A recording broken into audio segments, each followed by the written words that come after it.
Chegamos ao terceiro episódio da terceira temporada de The Mandalorian e o episódio com menos Din Djarin até o momento nessa temporada, mas talvez o episódio que eu mais tenha gostado.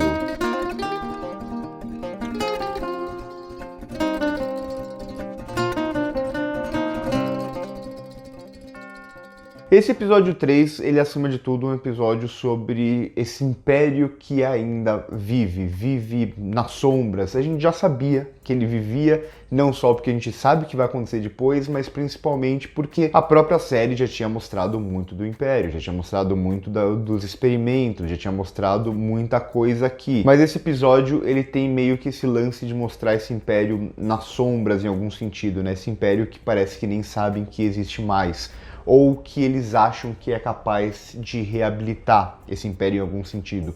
Então a gente tem dois momentos, principalmente no episódio, né? Três momentos, na verdade, mais dois núcleos, o núcleo Bo-Katan e Din Djarin, que é o comecinho e o final, e o grande meio do episódio, digamos assim, ou quase um episódio inteiro, que é focado no Dr. Pershing. Então, inicialmente, quando a gente vê a Bo-Katan e o Din Djarin, a gente vai ver o Império, e a Bo-Katan fala assim: mas não pode ser senhores de guerra, né? O que aconteceu que eles estão atrás de mim? Não pode ser tanta gente assim. E na verdade a gente sabe que provavelmente é mais do que isso. A gente sabe que é o Império que ainda existe. Ou pelo menos aquela figura, né? A figura, por exemplo, das TIE Fighters. Ao mesmo tempo a gente tem em Coruscant o berço da República, depois que virou Império, depois Nova República. A ideia de Coruscant como essa cidade que é a representação da República em algum sentido. A gente tem uma infiltração, digamos assim, do Império. Essa infiltração que vai aparecer em pessoas e vai aparecer também até no lance de ter naves imperiais ali, obviamente. Aqui muito mais simbólico nesse sentido, né? Já que a Nova República sabe que aquelas naves estão ali. Mas eu acho muito interessante esse meio de episódio, calma que eu já chego lá. Inicialmente a gente tem um episódio que começa logo no final do anterior e a Bo-Katan, a gente descobre aqui que o Din Djarin, ele simplesmente caiu mesmo. Eu achei isso meio tosquinho, mas tudo bem. Ele simplesmente caiu, não esperava aquele grande buraco que virou as minas. E nisso a Bo-Katan, ela faz aquela pergunta: você viu alguma coisa ali? Obviamente ela falando do mitossauro, e ele fala que não, e ela se usa dessa informação, ou ela esconde essa informação. Na verdade a gente tem duas personagens aqui, né? A gente tem duas combinações do Din Djarin com a Bo-Katan e da Kane, se eu não me engano, com o Dr. Pershing. E nos dois casos a gente tem personagens que são os protagonistas daquele arco, né? O Din Djarin e o Dr. Pershing, e personagens que estão escondendo informações desses protagonistas. Então, inicialmente, a gente tem aqui a Bo-Katan escondendo essa informação que pode ser muito valiosa para ela, falando de um ser mitológico, que montar esse ser pode ser um sinal de poder. E aqui no final do episódio, a partir do final do episódio, a gente tem também a Bo-Katan olhando talvez uma possibilidade no credo. Por mais que ela não acredite naquilo, ela perdeu toda a base mandaloriana dela, né? Ela ficou sozinha, como a gente viu lá em Kalevala. E aqui, ela tendo esse credo agora, aceitando ela, com exceção do Vizsla, que claramente não aceita nem ela, nem o Din Djarin, ela tem a possibilidade de fazer aquilo que ela quer, em algum sentido, né? De tentar restaurar Mandalore com Mandalorianos, por mais que não sejam os Mandalorianos com a visão, digamos assim, que ela acredite atualmente, ainda que seja um grupo que em algum sentido ela já fez parte anteriormente. Então, de Bo-Katan e Din Djarin a gente tem praticamente isso, e uma sequência muito boa ali das TIE Fighters perseguindo o Mando, conseguindo, como ele consegue chegar na nave, eu já acho fantástico. E esse lance dele conseguir atacar por trás, eles trabalharem quase que junto, a Bo-Katan também é muito foda. Então, gostei muito de toda essa sequência. É uma das boas sequências que fazia tempo que eu não via, uma das boas sequências de perseguição de nave e tudo mais. E aí, partindo para esse centro do episódio, o Dr. Pershing, que inicialmente eu achava que ele era possivelmente um infiltrado, mas na verdade não, na verdade parece que ele realmente acreditava naquilo, ele só estava querendo mesmo seguir a pesquisa dele, e parece que ele estava reabilitado, digamos assim.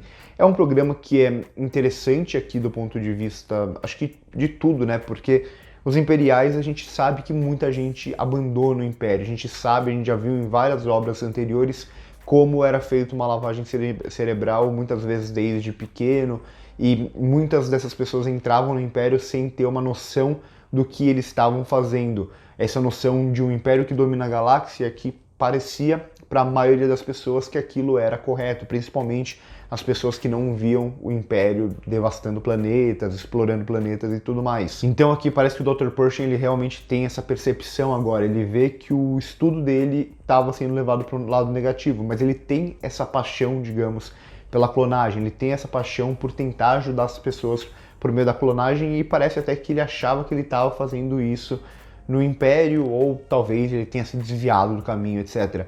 Então faz sentido, entre aspas, para a Nova República pegar pessoas que faziam parte do Império, mas não concordam, que percebem que o que realmente era o Império, agora percebem o que era realmente o Império. Se a gente pensar, vários dos nossos personagens queridos também fizeram parte do Império em algum momento, como por exemplo o próprio Han Solo. Então esse programa de reabilitação até que faz sentido, a partir do ponto de vista que a Nova República olha como se o Império tivesse acabado. Mas a gente sabe que isso não é verdade, a gente sabe que o Império está ali nas sombras em algum sentido, e que está, por exemplo, apagando rastros ou coisa do tipo, que nada mais é do que o que a Kane vai fazer aqui no final com o Dr. Pershing. Além disso, a gente vê uma série que volta para Coruscant, assim como o Star Wars tem voltado muito para Coruscant recentemente. A gente viu em Endor, The Bad Batch o tempo inteiro. Então tem esse retorno para Coruscant como essa cidade magnífica, digamos assim. Por mais que aqui nesse momento é como se fosse a capital da Nova República e tudo mais, só que isso vai variando de tempos em tempos, né? A gente vai lembrar lá que no episódio 8, se eu não me engano, quando eles destroem a capital da República, era outro lugar. Então vai tendo essa variação da capital entre vários planetas. No momento aqui soa como se a capital ainda fosse Coruscant. Há uma citação também aqui ao Moff Gideon, mais uma, teve no episódio passado, vai ter agora de novo. Não sabem muito o paradeiro dele, acho que a série vai brincar com isso em algum sentido, e eu acho que a gente provavelmente vai ter uma volta do Moff Gideon a partir do momento que a gente vê esse lance da infiltração do Império. Então o Império ele se usa da Nova República em algum sentido para conseguir se infiltrar por meios legais, ou se usando de meios legais. Em certo sentido, óbvio que com proporções diferentes, é o que o Palpatine fez lá nas prequels, né? Como ele se usa da República para conseguir assumir o poder. E aqui a gente sabe do nascimento da Primeira Ordem, da queda da Nova República e tudo mais, então vai acontecer algo semelhante, a partir do momento também que a gente sabe agora que o Palpatine tá vivo e tudo mais. Então esse episódio é um episódio também daquele lance que Star Wars faz muito, principalmente quando alguma trilogia não é aceita, como aconteceu com os prequels. Eu não estou fazendo uma comparação entre os prequels e os sequels, mas esse lance de você usar séries secundárias, assim como Clone Wars foi um dia, para tentar ajustar algumas coisas, para tentar reparar muitas coisas em relação àquilo que os fãs não gostaram, no caso nas prequels e aqui nas sequels. Então eles estão trabalhando ainda muito esse lance da clonagem, esse lance de tentar se ligar de alguma forma a trilogia sequel. E eu gosto muito principalmente dos dilemas, digamos, que esse episódio traz, dilemas morais mesmo em relação ao Dr. Pershing, porque como eu disse, ele parece um cara que tá querendo ajudar, ele tá querendo usar aqueles estudos dele não só porque ele é fascinado pelos próprios estudos, é o que ele sabe fazer, mas porque ele acha que aquilo pode ajudar muito mais pessoas. Então ele fica preso numa espécie de burocracia que a gente sabe que é necessário para funcionar algo como uma república aqui, mas que ao mesmo tempo, em muitos momentos, acaba sendo um impeditivo. Então ele entra num conflito moral ali de eu quero ajudar, mas eu não posso ajudar. Ao mesmo tempo, para a Nova República, isso acaba fazendo algum sentido, principalmente com esses personagens. Tudo bem, eles são reabilitados, digamos assim, e tudo mais, mas não se dá para confiar totalmente nessas pessoas que fizeram parte do Império por tanto tempo.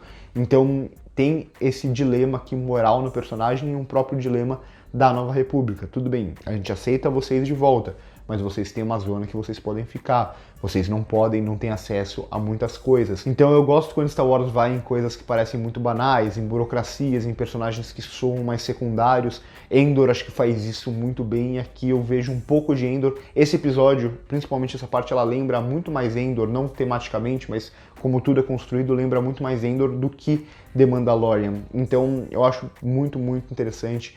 esse episódio talvez não seja o episódio favorito dos fãs de The Mandalorian, porque ele é muito menos The Mandalorian do que a gente está acostumado, mas eu gosto muito como Star Wars acima de tudo, e fica mais claro mais uma vez que é a visão do Dave Filoni de construir quase que um Mandoverse, não só focar no Din Djarin, mas todo o entorno que acontece nesse período, inclusive aquilo que está acontecendo na Nova República, inclusive o que está acontecendo em Coruscant, que a gente volta, e Coruscant sempre que a gente volta para Coruscant eu acho muito legal. Episódio dirigido pelo Lee Isaac-Chung, que é o diretor de Minari. Fiquei bastante surpreso, na verdade, quando eu vi isso no final do episódio, até que faz sentido a escolha dele aqui, eu gosto dele, eu acho ele um bom diretor. Então, por hoje é isso. Curte o vídeo se gostou, se inscreve no canal se não é inscrito, comenta aqui embaixo o que vocês acharam do episódio, se vocês concordam ou não comigo, mais alguma coisa a acrescentar. Primeiro comentário fixado tem as nossas outras redes sociais. Por hoje é isso e corta.